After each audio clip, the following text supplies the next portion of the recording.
Salut, c'est Pikami, j'espère que vous allez très bien et aujourd'hui je vous retrouve pour une vidéo de brocante. Alors rappelez-vous, l'an passé je vous avais déjà fait des vidéos de brocante et maintenant que les beaux jours reviennent, je me suis dit que ce serait l'idéal pour recommencer. Donc j'ai pas trouvé énormément de choses ce coup-ci, c'est la toute première brocante, donc effectivement je peux pas revenir avec beaucoup de choses. Et de toute façon ça va surtout revenir cet été, au mois de juin, juillet, je dirais peut-être mois d'août. Là il y aura beaucoup plus de choses intéressantes je pense. Donc je vais tout de suite commencer par... Allez, la toute première brocante, j'en ai fait deux. Le résumé de ce que je vais vous montrer dans cette vidéo, ce sera le résumé de deux brocantes. Une carte de Gardien du Pouvoir avec un Graiena holographique que je trouve super jolie. J'étais très contente de la trouver. J'aime beaucoup ce Pokémon en plus. Il est vraiment stylé je trouve. Donc pour l'état, franchement je l'ai eu pour 50 centimes.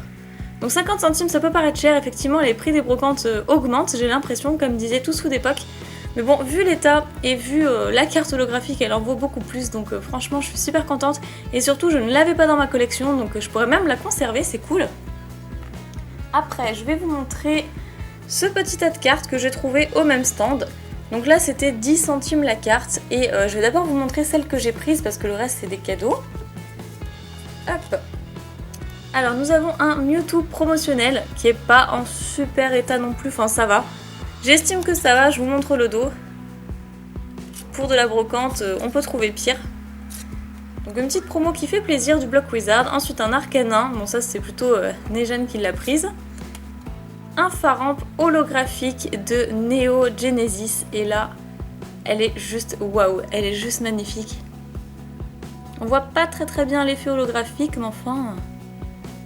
C'est un très joli Pokémon et de toute façon les cartes des séries Néo sont vraiment magnifiques. Après un petit magnéton de fossiles, toujours en holographique. Et puis les états sont plus qu'impeccables. Enfin plus qu'impeccables. Il y a pire pour de la brocante, donc ça fait toujours plaisir à trouver. Ensuite un Raichu.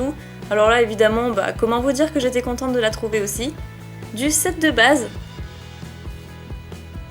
Elle est magnifique. Et après, celle que je préfère le moins, le Fenard holographique du set de base. Et puis là on voit que l'effet holo est déjà moins apparent, et puis on voit quelques micro-rayures, donc ce qui peut être gênant. Enfin c'est quand même un Fenard du set de base. Donc voilà pour les petites cartes qu'on avait achetées à 10 centimes. Et puis après, le vendeur se sentit dame généreuse on va dire, et du coup il nous a offert le reste, donc il y avait un petit Arcanin en plus. Donc tout ce que je vous montre là c'est cadeau. Spectrum, Sablero, de fossiles, Simulacre de Neo Genesis comme le Faramp en fait, qu'on n'avait pas, Hippocéan, Nidorino, Lamantine, un Draco qui est vraiment super joli, Grolem, donc cette illustration de fossile je l'adore et c'est une carte de fossile que je n'ai pas, mais bon vu l'état je pense pas que je pourrais la mettre dans ma collection, quoique... Ah, peut-être un ou deux points blancs en trop, mais si, franchement, ça pourrait le faire. Un Aquali, Magikarp, Zarbi, de Neo Destiny que je vous ai ouvert il y a pas longtemps, Voltorb, Mini Draco, un Psychoquack de Neo Destiny aussi, façon pâte à modeler, et on termine avec un Staros. Voilà, donc tout ça c'était cadeau, dans le sens où, voilà, en fait c'était... pour un total de 30 centimes je crois, et puis moi je lui ai offert 50, donc j'ai offert 20 centimes supplémentaires parce que je lui ai donné une pièce de 50 centimes, et du coup il m'a offert tout le reste, donc c'était vraiment super sympa. Donc après, j'ai trouvé un CD d'un logiciel Pokémon. En fait c'est un CD qui nous aide à personnaliser les documents pour faire nos propres Pokémon. Donc on le voit mieux d'ailleurs ici. Et derrière il y a l'explication, donc personnalise toutes sortes de documents parmi 250 avec ton Pokémon préféré grâce aux 600 images disponibles et découvre immédiatement Mew, le Pokémon 151 parmi les 81 Pokémon disponibles dans cette version. Donc en fait si vous voulez, donc là c'était la première génération, en fait ça nous aide à personnaliser quelques petits documents, là une cassette, on voit une petite cassette vidéo ici, avec des logiciels tout simplement, mais bon maintenant on a Photoshop ou ce genre de choses. Et je pense qu'on n'a plus vraiment de ce genre de choses, mais j'aimerais bien essayer sur mon PC, ça pourrait être intéressant, et puis je vous dirai si c'est pas mal, parce que oui, j'ai pas encore eu le temps de l'essayer. Donc après, j'ai trouvé un finger puppet de, de Tiplouf. Ah, il y a une saleté. Et donc, vu l'état, enfin elle n'est pas un super état. Et d'ailleurs, vous voyez bien qu'il y a encore le prix dessus, elle m'a coûté 1 €, donc maintenant je peux le retirer. Hop. Mais j'ai trop craqué sur la bouille du Tiplouf, et d'ailleurs le reste j'ai pas pris parce qu'il y avait énormément de finger puppet Pokémon. Le reste j'ai pas pris parce que l'état n'était pas fameux non plus. Si je vous montre un peu derrière, là il y a un petit truc. Mais dès que j'ai vu la bouille de Tiplouf, je me suis dit bon bah ok, 1 €, allez c'est pas grave, je l'aimais.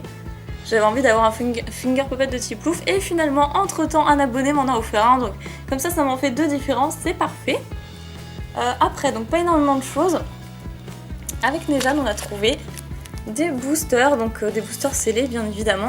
Ça c'était des revendeurs, et on s'est dit ouais ça va être vachement cher, ça va être 4 € le booster ou ce genre de choses. Et en brocante c'est pas intéressant.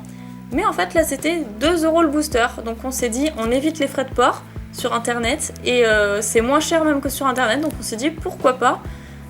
Donc voilà, 4 boosters à 2 € unité, ce qui fait 8 €. Donc 2 vigueur spectrale, et ensuite 4 boosters, ça c'est pour moi parce que déjà je vous en fera une ouverture très prochainement. Et ensuite 4 boosters de Point Furieux, je me suis dit Point Furieux ça fait super longtemps que j'en ai pas ouvert et je vous ferai peut-être ça par la suite. Pareil, 2 € unité, donc 8 € chacun. On évite les frais de port de même, donc on s'est dit pourquoi pas. Et voilà pour toutes ces petites trouvailles, c'était tout pour les 2 premières brocantes qu'on a fait. Après pour l'anecdote, on a trouvé Dracolos X du bloc X. On a trouvé Altaria X, plein d'holographiques du bloc X aussi et qui sont vraiment super rares. Et malheureusement, ça s'est joué à 3 minutes près. Mais il y a quelqu'un qui nous est passé devant et qui a marchandé le tout pour 20 €. Et nous, on était vraiment dégoûtés parce que ça vaut largement plus. Et d'autant qu'en plus, on les a pas dans notre collection. Donc on a fait un petit peu la tête sur le coup, mais bon, on s'est dit c'est pas grave, on aura la chance une autre fois dans de prochaines brocantes. Et c'est vrai qu'on a eu pas mal de chance les fois précédentes, ne serait-ce que pour le Lugia SL qu'on a trouvé en double à 8 centimes. Je sais pas si vous vous rappelez, mais là c'était vraiment énorme. Voilà, c'était tout pour cette vidéo brocante, j'espère qu'elle vous aura plu, j'espère que vous appréciez le fait que je partage mes trouvailles avec vous, et puis moi de mon côté, j'espère trouver des trouvailles un peu plus extraordinaires lors de prochaines brocantes pour pouvoir vous les présenter. Donc sur ce, je vous fais plein de pics à bisous et je vous dis à la prochaine vidéo. Salut tout le monde!